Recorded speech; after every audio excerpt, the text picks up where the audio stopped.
Hello दोस्तों, कैसे हैं आप सब। स्वागत है आप सबका यूट्यूब चैनल पर।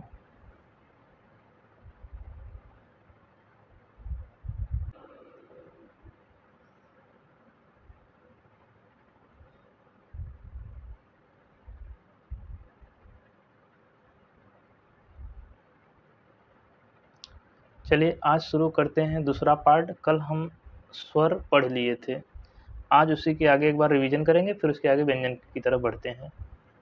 तो चलिए आज हम शुरू करते हैं।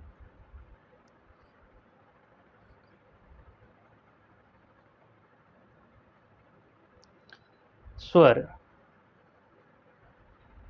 कल हम इसको पढ़ लिए थे, फिर एक बार रिवीजन कर लीजिए। कुल स्वरों की कितनी संख्या है, तो कुल स्वर कितने हैं, तो यहाँ पर हमें देखना है कुल कितने स्वर हैं। तो कुल यहाँ पर आपको दिया गया है, स्वरों की संख्या कितनी है, 11 है। कितनी है, 11। तो यहाँ पर कुल कितने स्वर हैं, 11 स्वर हैं।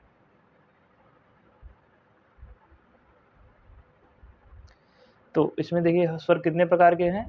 हृदय स्वर कल बताया गया था, तो उसमें से 4 होते हैं, अ, ई, उ, रे। फिर उसके बाद देखिए दीर्घ स्वर कल बताया गया था, आ, बड़ी ई, बड़ा उ, ए, ऐ, ओ, औ। ये दीर्घ स्वर होते हैं। तो हृदय स्वर कितने होते हैं, 4, और दीर्घ स्वर कितने होते हैं, 7। इस तरह कुल मिलाकर 7 + 4 कितने हुए, 11। 11 होते हैं। स्वरों की संख्या कितनी होती है, 11। और उसमें संयुक्त स्वर कौन कौन है, तो संयुक्त में ए, ऐ, ओ और औ है। तो संयुक्त में हमारे 4 संयुक्त हो जाएंगे, 4 मूल हो जाएंगे। तो मूल ए है, इनको मूल कहते हैं, मूल स्वर। और ये संयुक्त हो जाएंगे, जो मूल और शब्दों से मिलकर बने होते हैं संयुक्त कहते हैं।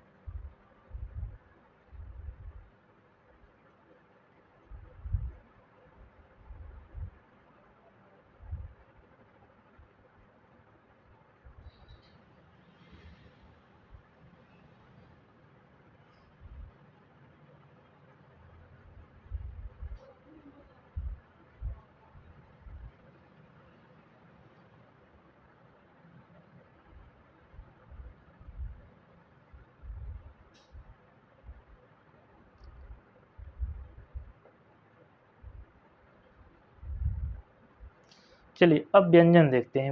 व्यंजन क्या होता है। व्यंजन होता है जिन शब्दों के उच्चारण करने में स्वर की हम सहायता लेते हैं, उसे हम व्यंजन कहते हैं। देखिए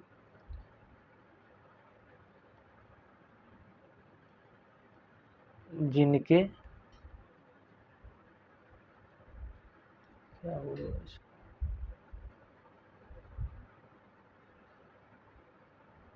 जिनके उच्चारण में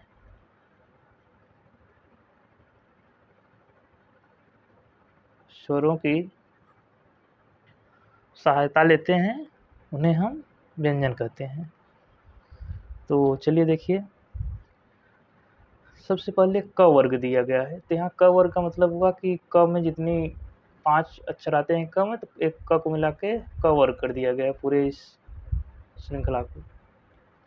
तो क वर्ग में कौन कौन आते हैं, क, ख, ग, घ, अंगा। च वर्ग में देखिए च, छ, ज, झ, इया। ट वर्ग में देखिए ट, ठ, ड, ढ, अण। त वर्ग में देखिए त, थ, द, ध, न। प वर्ग में देखिए प, फ, ब, भ, म। क वर्ग से लेकर प वर्ग तक के व्यंजन को स्पर्श व्यंजन कहते हैं। स्पर्श व्यंजन क्या कहते हैं, स्पर्श व्यंजन। क से लेकर प तक स्पर्श व्यंजन होता है। फिर उसके बाद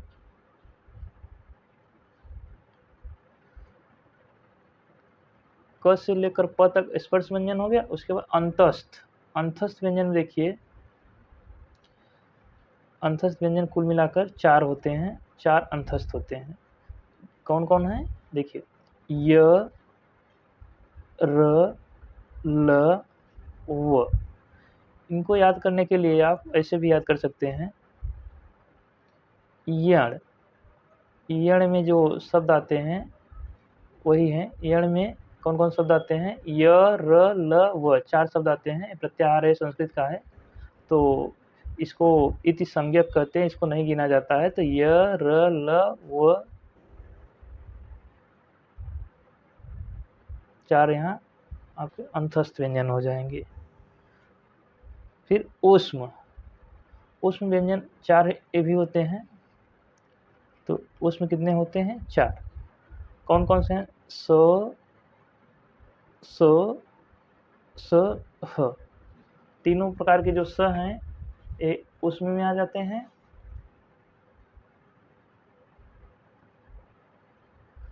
और संयुक्त व्यंजन अब देखते हैं, संयुक्त व्यंजन तो ये भी 4 होता है, 4 संयुक्त व्यंजन होते हैं। तो छ, त्र, ज्य, ज्ञ और स्र। तो छ जो है वो क प्लस स से बनता है, क प्लस स से बनता है। क्या बनता है, संयुक्त अक्षर छ बनता है, संयुक्त व्यंजन। उसके बाद देखिए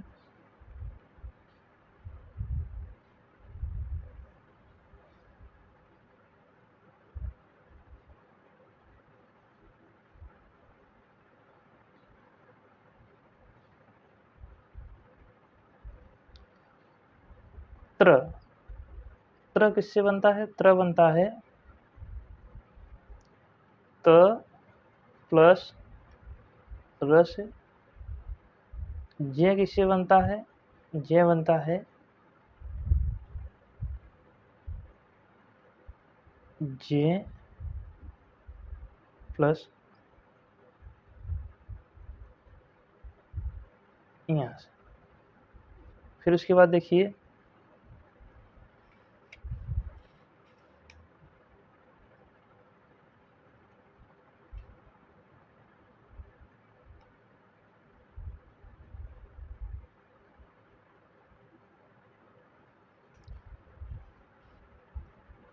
स्र, स्र किससे बनता है, तो स्र बनता है स प्लस र, दोनों मिल क्या बने, स्र।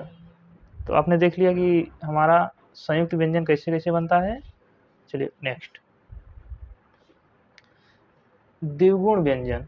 द्विगुण व्यंजन क्या होते हैं हम जानते हैं, 2 अक्षर ये होते हैं, ड और ड के नीचे अगर इस तरह बिंदु लगा है तो इनको हम द्विगुण कहेंगे। ड और ढ, ढ से ढंकर, इसके नीचे अगर ये बिंदी लगी है तो ये द्विगुण है, तो द्विगुण हो जाएगा। अब अनुस्वार, इनको हम स्वर में नहीं गिनते, अनुस्वार और विसर्ग में जो इस तरह लिखा होता है ये स्वरों के सहारे लिखे जाते हैं। अ के ऊपर इस तरह लिखा होता है और यहाँ पर इस तरह लिखा जाता है। ये दोनों स्वर में नहीं काउंट किए जाते, ये दोनों अलग हैं, अलग से आए हुए हैं, इसलिए इन दोनों को मिलाकर कहा जाता है आयोगवाह्य, आयोग।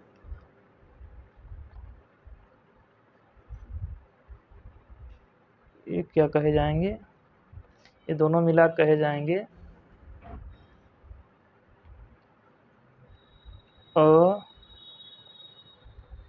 अयोगवाह। अयोगवाह मीन्स जो अयोग हो, जुड़ा न हुआ हो, अलग हो, बाहर से आया हो, उसे अयोगवाह कहते हैं। जिसका योग न हो, अयोग हो, जिसका योग न हो, अयोग हो, उसे क्या कहेंगे, अयोगवाह। और ये कितने होते हैं, 2 होते हैं, अनुस्वार और विसर्ग। इनको अनुस्वार कहते हैं और इनको विसर्ग कहते हैं। ठीक, आगे बढ़ते हैं।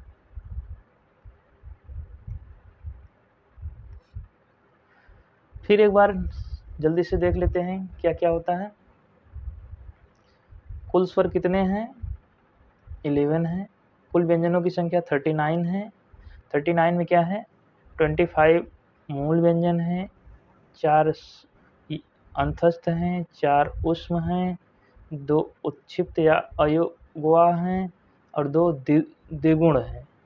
इस तरह कुल मिलाकर देखिए कितना होता है 25 प्लस 4 29 और 29 4 33 और 2 2 4 कितने हुए 37 हो गए 37 और 2 कौन बच रहे हैं 2 ये 25 हमारे क्या हो गए 25 मूल व्यंजन हो गए सॉरी मूल नहीं स्पर्श व्यंजन हो गए 25 स्पर्श व्यंजन हो गए 4 अंतस्थ हो गए 4 ऊष्म हो गए 2 अयुग्वा हो गए और 2 क्या कहते हैं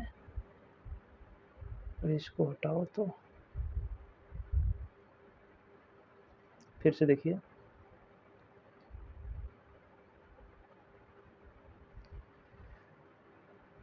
तो 25 स्पर्श व्यंजन हो गए 4 अंतस्थ 4 ऊष्म 4 संयुक्त और 2 उत्क्षिप्त इनको जोड़ने पर कितना आता है 25 4 29 4 33 4 37 2 39 कितना आ रहा है 39 तो 39 व्यंजन हो गए और प्लस 11 स्वर कुल मिलाकर वर्ण में कुल कितने अक्षर होते हैं अगर पूछा जाए तो 52 11 स्वर हैं 11 प्लस 39 व्यंजन हैं व्यंजन कितने प्रकार के हैं एक बार और देख लीजिए 25 स्पर्श व्यंजन हैं जो क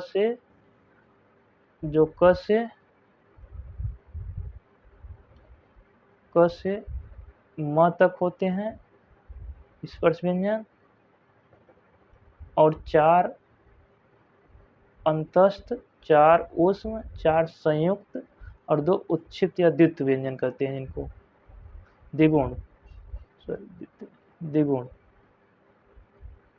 ये द्विगुण है इस तरह मिला के कुल 39 इधर हो जाते हैं और 11 स्वर कुल मिला के वर्ण में 52 संख्याएं होती हैं। अब देखिए एक बार और स्पर्श व्यंजन कहाँ से कहाँ तक होता है तो क से म तक स्पर्श व्यंजन होता है इनकी संख्या कुल कितनी होती है 25 अंतस्थ व्यंजन कितने होते हैं 4 कौन कौन से हैं य र ल व ऊष्म व्यंजन कौन कौन से हैं इनका भी 4 भी होते हैं स ख स ह संयुक्त ये भी 4 होते हैं छ त्र ग स्र द्विगुण द्विगुण 2 होते हैं ड़ ड के नीचे बिंदी होती है और ढ के नीचे बिंदी होती है इसे द्विगुण कहते हैं। तो फिर से एक बार देख लीजिए स्पर्श व्यंजन कितने होते हैं 25 स्पर्श व्यंजन 25 है अंतस्थ व्यंजन 4 हैं ऊष्म व्यंजन 4 हैं संयुक्त व्यंजन 4 हैं और द्विगुण व्यंजन जो है वो 2 है ड और ढ। ठीक चलिए आगे बढ़ते हैं।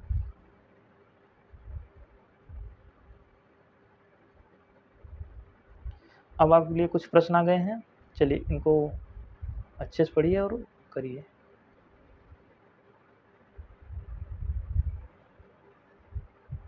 निम्नलिखित में कुल स्वरों की संख्या कितनी है निम्नलिखित में कुल स्वरों की संख्या कितनी है option number 1 9 option number 2 13 option number 3 11 option number 4 10 तो कितनी है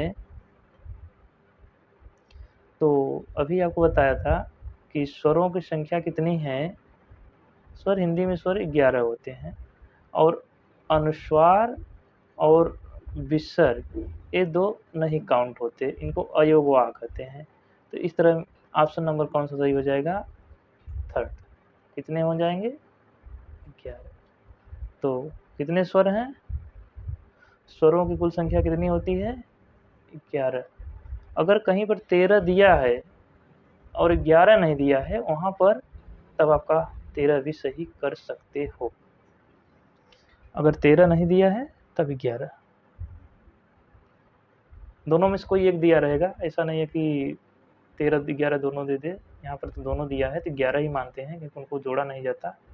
तो यहाँ से ऑप्शन नंबर आपका थर्ड। चलिए नेक्स्ट क्वेश्चन देखते हैं। निम्नलिखित में मूल स्वरों की संख्या कितनी है? तो मूल स्वर आपको बताने हैं। मूल स्वर ऑप्शन नंबर 4 है, 7 है, या फिर ऑप्शन नंबर 3 11 है, या तो फिर 8 है। तो देखिए कौन सा ऑप्शन सही हो जाएगा, ध्यान से देखिए। यहाँ पर एक ऑप्शन में 4 है, एक में 4 दिया गया है, एक में 7 दिया गया है, एक में 11 दिया गया है और चौथे में 8 दिया गया है। तो यहाँ पर कौन सा सही हो जाएगा? यहाँ पर सही होगा मूल स्वर। मूल स्वर हमारे पास 4 होते हैं, तो ऑप्शन नंबर 4 सही हो जाएगा। कौन कौन है? तो अ होता है, ई होती है, छोटा ऊ और रे होता है। ये मूल स्वर है, इन्हीं को ह्रीश्व भी कहा जाता है, मूल स्वर है। ठीक, तो यहाँ से option number 1। Next question number 3 है।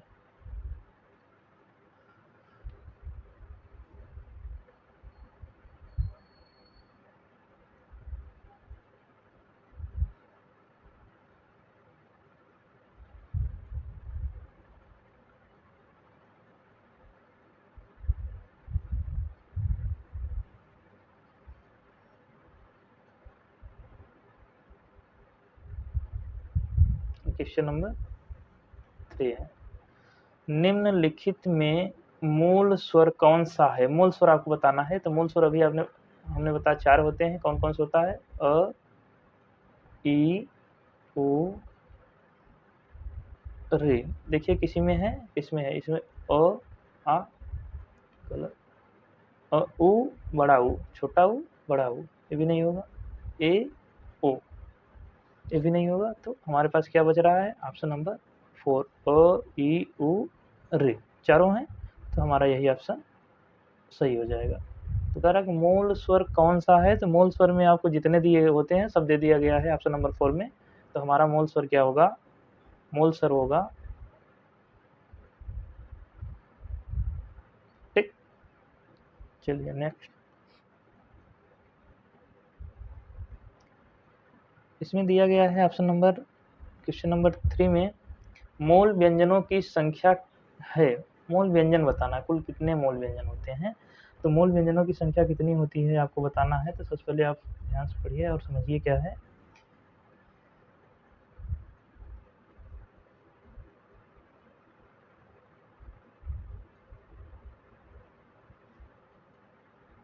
तो यहाँ पर मूल व्यंजनों की संख्या कितनी हो जाएगी? 25 हमारे स्पर्श व्यंजन हो जाएंगे, 4 अंतस्थ हो जाएंगे, 4 ऊष्म हो जाएंगे। इस तरह मिला कुल कितना हो जाएगा? 33। तो अब ऑप्शन में देखिए किसमें है। ऑप्शन नंबर 1 में 25 है, स्पर्श व्यंजन की संख्या होती है 25, 33 जो 33 है ये मूल व्यंजनों की संख्या होती है, 39 ये कुल व्यंजनों की संख्या होती है, कुल व्यंजन, और 52 कुल वर्णों की संख्या, सभी कुल स्वर और व्यंजन दोनों मिला के, स्वर और व्यंजन दोनों मिला के जो होती है वो 52 होती है। तो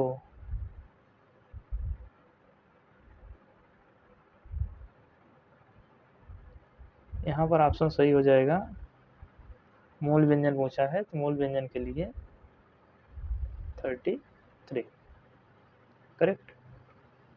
चलिए नेक्स्ट क्वेश्चन देखते हैं।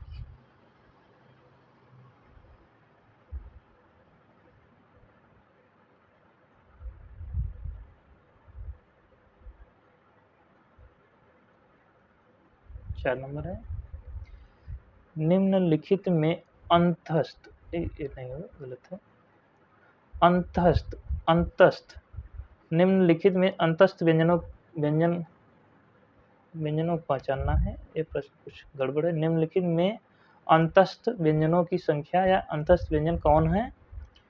तो यहाँ अंतस्थ व्यंजन होना चाहिए, अंतस्थ व्यंजन कौन है? तो यहाँ पर देखिए क है, छ है, द है, ड है, तो हो जाएगा स्पर्श व्यंजन, य, र, ल, व, और ये है स, ख, श, ह, ये है पंचमाक्षर अंगे जे अड़े न, तो ये भी नहीं होगा, ये भी नहीं होगा, ये ऊष्म व्यंजन है। और बचा ये क्या है हमारा, ये अंतस्थ है। अंतस्थ कैसा है, अंतस्थ, अंतस्थ व्यंजन। तो अंतस्थ व्यंजन क्या है, य र ल व। ठीक, चलिए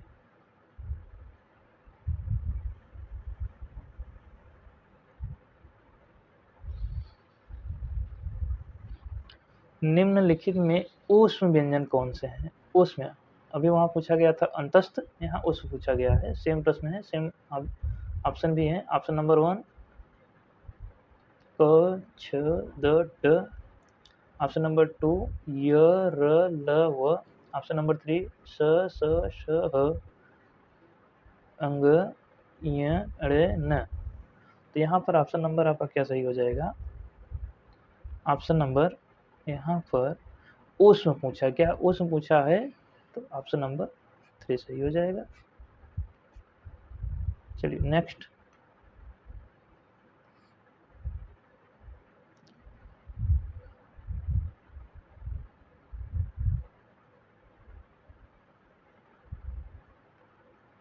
निम्नलिखित में संयुक्त व्यंजन कौन है। संयुक्त व्यंजन बताना है यहाँ पर, तो हमारा स्पर्श व्यंजन हो जाएगा। ऑप्शन नंबर 1 में स्पर्श व्यंजन दिया है, ऑप्शन नंबर 2 में अंतस्थ दिया है, ऑप्शन नंबर 3 में ऊष्म व्यंजन दिया है, अंतस्थ में य र ल व दिया है, स ख स